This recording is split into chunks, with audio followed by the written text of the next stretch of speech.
होनहार पीए होंगे, वो कहते जी आपने गोपाल गोविंद जी के लिए कुछ आपने फेसबुक के ऊपर कुछ कमेंट्स किए। ये तो ऐसे कह रहे हैं जैसे कोई ईश्वर के लिए टिप्पणी कर दी हो। तो राजनीतिक टिप्पणी है, ये तो हमें भी सुननी पड़ती है, इनको भी सुननी पड़ती है ना। हाँ हाँ हाँ हाँ हाँ, इनको थोड़ा सा इस चीज़ को समझना चाहिए कि जहाँ लाइट नहीं है वहाँ पे तो लाइट लगनी चाहिए ना, है ना। हाँ, ये इस तरीके इनकी गंदी सोच इन कई लोगों की है। ये आप करवाओ इनका, आपसे मनोज खुराना जी मिलेंगे। और इसको पीए जो भी है ना मेयर का, इसको आप बता देना, कहना अगर इस तरीके से पक्षपात वाली बात करेगा तो आके घेराव करूँगा इनकी नगर परिषद का। तब तो हम कुछ नहीं थे, अब तो परमात्मा की और सरसा की जनता के आशीर्वाद से अब तो जो मौका दिया है, इनको बोलना मैं छेड़ नहीं रहा आपके काम को, इसका ये मतलब नहीं है कि कमज़ोर समझ लो, है ना। इनको समझा देना थोड़ा सा मेरी तरफ से, ठीक है ठीक है। सिरसा शहर के बहुत से चौकों पर रेड लाइट तो लगी है, लेकिन वो प्रॉपर तरीके से काम नहीं करती, आए दिन वो खराब रहती है। तो उनके लिए क्या स्वाद ले हो के मेरे आप रेड लाइट की बात करके चलवाई मैंने कई दिन चलवाई, पता ही नहीं था, अफसरों को नहीं पता था ये किसके कारण बंद पड़ी है। कुछ फिर लोगों ने भी ये सोचा कि भाई अच्छे भले पहले घिस आके टप लेते थे, ये तो पागल विधायक है, लाइटें चलवा रहा है। और उसके नाम पे नगर परिषद के चुनाव में भी लोगों ने जो है उस चीज़ का हो सकता गुस्सा निकाला हो। शिकायतें जी मेन तो गर्मी का मौसम है, पानी की किल्लत है, और आपने देखा कि किस प्रकार से आज हमने सुबह मुख्यमंत्री साहब का भी बयान सुना, किस प्रकार से पंजाब और हरियाणा के अंदर पानी को लेकर कशमकश चल रही है। और मैं तो ये समझता हूँ कि देखो, एक पानी ऐसी चीज़ है कि अगर कोई घर कोई दुश्मन भी आता है तो उसको भी हम पूछते हैं। तो कम से कम इन चीज़ों को लेकर तो आपसी विवाद नहीं होना चाहिए। और उसके साथ साथ जैसे कुछ गलियां बन रही हैं नगर परिषद के द्वारा, उनके अंदर कहीं कोई कमी है, कोई पेशी है, तो उसको किस प्रकार से दूर करवाना है उसके बारे में है। कुछ गांव के काम हैं, कोई शमशान घाट के काम थे, कुछ प्लेग्राउंड को लेकर थे, कुछ मेडिकल फैसिलिटीज़ को लेकर थे। तो साझे काम है, कुछ लोगों के पर्सनल काम भी हैं, किसी का कोई पैसे का डिस्प्यूट है, और इस प्रकार के काफ़ी शिकायतें जो थी वो थी लोगों को। इस भी प्रॉब्लम्स आ रही हैं, आज भी आपके लोग मिले हैं, बाढ़ में प्रॉब्लम्स ज़्यादा हैं, ग्रामीण स्तर पे भी काफ़ी प्रॉब्लम्स आ रही हैं। जी देखिए, आपके सामने है कि पिछले 15 सालों से हमारे सिरसा को किस प्रकार से अदरवाइज़ लिया जा रहा था, फॉर ग्रांटेड लिया जा रहा था पॉलिटिशियंस की तरफ से। तो ये जो दिक्कत परेशानियां हैं, ये मैं ये समझता हूँ कि जड़ से ख़त्म करने में इनको पूरे ये जो मेरा प्लान है, इसमें अगर हम दिन रात एक करें अपनी तरफ से, तो भी मैं समझता हूँ कि कुछ कमियां रह सकती हैं, क्योंकि काम इतना ज़्यादा है।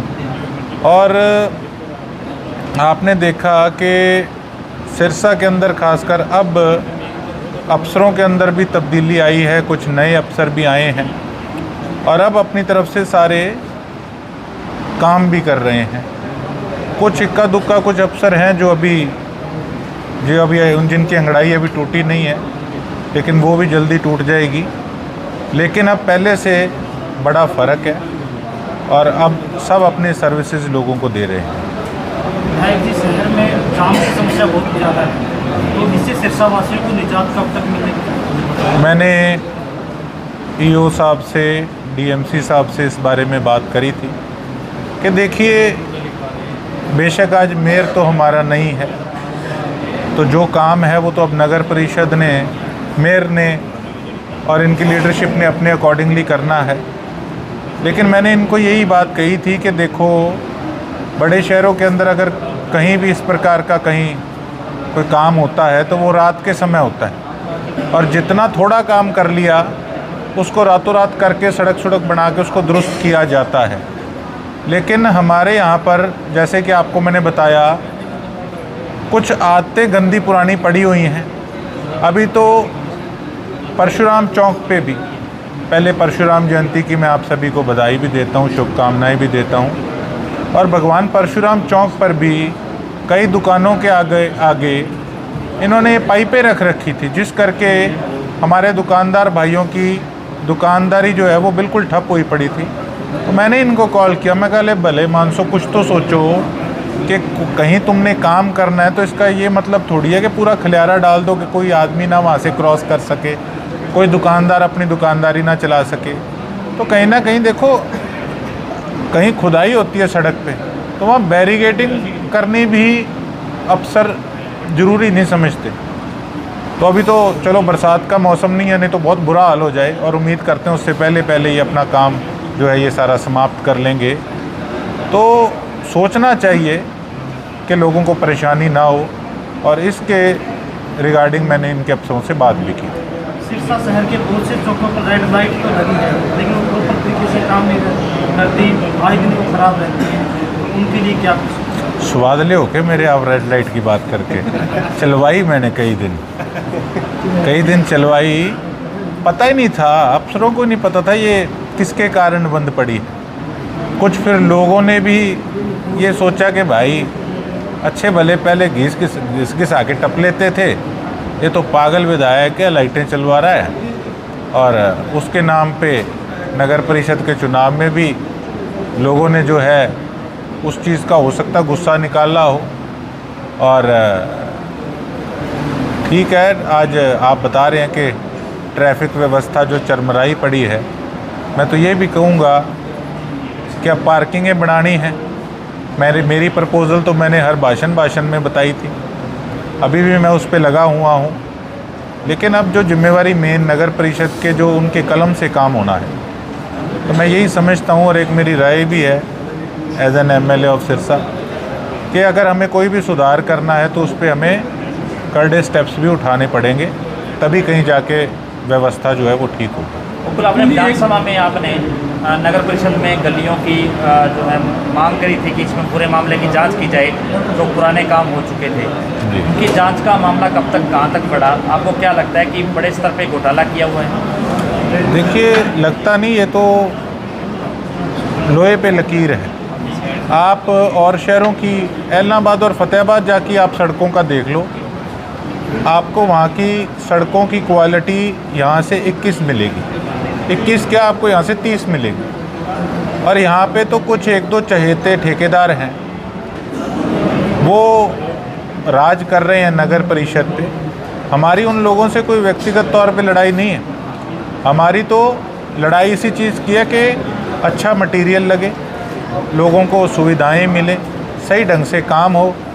लेकिन जिस प्रकार से हमारी सिरसा की जनता ने फिर से उन्हीं की नगर परिषद चुनने का काम किया है, जल्दी लोगों को खुद पता लग जाएगा। लेकिन शायद हमारे लोग उसी व्यवस्था में रहकर राज़ी हैं, तो उनको मुबारक है। बीजेपी के पार्षद हैं, उन्होंने भी आरोप लगाया कि जो पहले काम हुआ था उसी पैटर्न पे दोबारा से काम होने लगे। सुशील सैनी, उन्होंने आरोप लगाया कि नगर परिषद में फिर से जो घोटाला है वो होना शुरू हो गया है। उन्होंने उन कैमरे आरोप लगाए थे। आगे आगे देखो होता है क्या।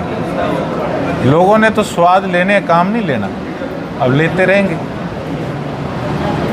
मैंने अपना काम करना है, काम तो सारा शहर का नगर परिषद से होता है। मैं तो चुनाव के समय भी कह रहा था, अब कई नीचे कमेंट्स करने वाले भी आएंगे, तू MLA है, तेरी क्या जिम्मेवारी है। अरे मेरी तो जो जिम्मेवारी है मैं निभा रहा हूँ, लेकिन हर काम कलम से होता है। अब जो जिम्मेवारी नगर परिषद के मेयर की है, जो जनता ने उनको जिम्मेवारी दी है, तो उनकी जिम्मेवारी अब वो निभाएंगे।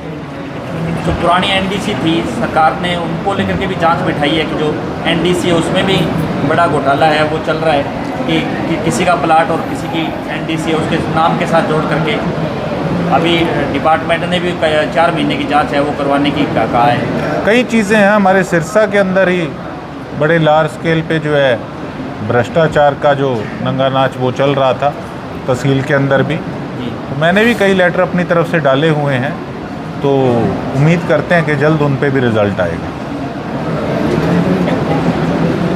शहर की सड़कों अब CM साहब आए तो इन्होंने पेंशन लगाई है, वो पहले भी प्लान में बढ़ने की सकती। मैं आपके माध्यम से मुख्यमंत्री साहब को इसी परिस्थितियों से अवगत कराना चाहूँगा कि जो लोग उनके आगे पीछे प्रोग्राम में आके नंबर बनाने वाले हैं, ये सारी वही लॉबी है जो पहले होती थी। ज़ीरो परफॉर्मेंस था, कोई राजनीतिक घराना, कोई पार्टी का इन लोगों ने अपना घर भरने के लिए नहीं छोड़ा। ऐसे लोगों से मुख्यमंत्री साहब अलर्ट रहें।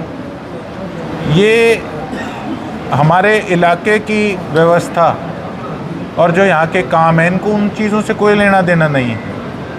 उनको अपने स्वार्थ से मतलब है केवल।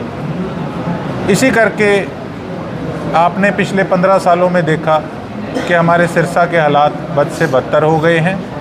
मुख्यमंत्री साहब जब आते हैं तब ये कुछ अधिकारी केवल लीपापोती का काम करते हैं और अफसर जो नेता हैं जो मुख्यमंत्री साहब के साथ थे, वो भी यहाँ की परिस्थितियों से अवगत कराना मुख्यमंत्री साहब को कभी ज़रूरी नहीं समझते, क्योंकि उन्होंने अपना उल्लू सीधा करना, उनको सिरसा की जनता से कोई लेना देना नहीं है।